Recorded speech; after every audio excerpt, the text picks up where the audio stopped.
Static එක තියෙනවා. ඒකෙත් තරල කරනවා. ස්ටැටික් එක යනවා. තරල එක මේ පුළුවන් තරම් අයියේ මැෂින් එක තියද්දි බං ඔයගොල්ලෝ මැෂින් එක තියද්දි අර බූම් ලොක් එක දාන්න අමතක වුණොත් බූම් එක පාත් වෙලා මේ ලයිට් එක කැඩෙනවා. හරිද? මේ ලයිට් කැඩෙනවා. දැන් මේ ආව කියමුකෝ. ඔයාලා දාලා අමතක වුණා දවසක් තිබ්බා කියන්නකො. අද රෑ පාක් කළා ගියා හෙට උදේ වෙද්දි මේ ආවිල්ලා මේක හේතු වෙනවා.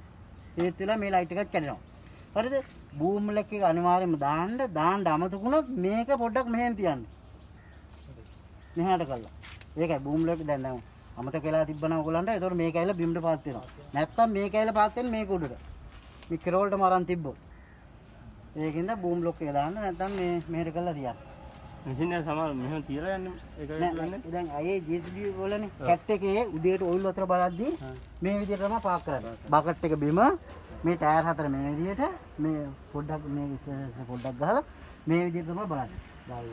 දැන් JCB වල 120 වල මෙහෙම දික් කරලා බලන්න කියලා කියන්නේ. ඔව් දැන් අපේ කැට් වල කියන්නේ මේ විදිහට තමයි ඔයිල් ලෙවල් චෙක් කරන්නේ. හා බකට් එක බිම මේ විදිහට පාක් කරන්නේ. ලෙවල් පොළවේ මේ විදිහට පාක් කරනවා. මෙතන ඩීසල් දාන්න මෙතන.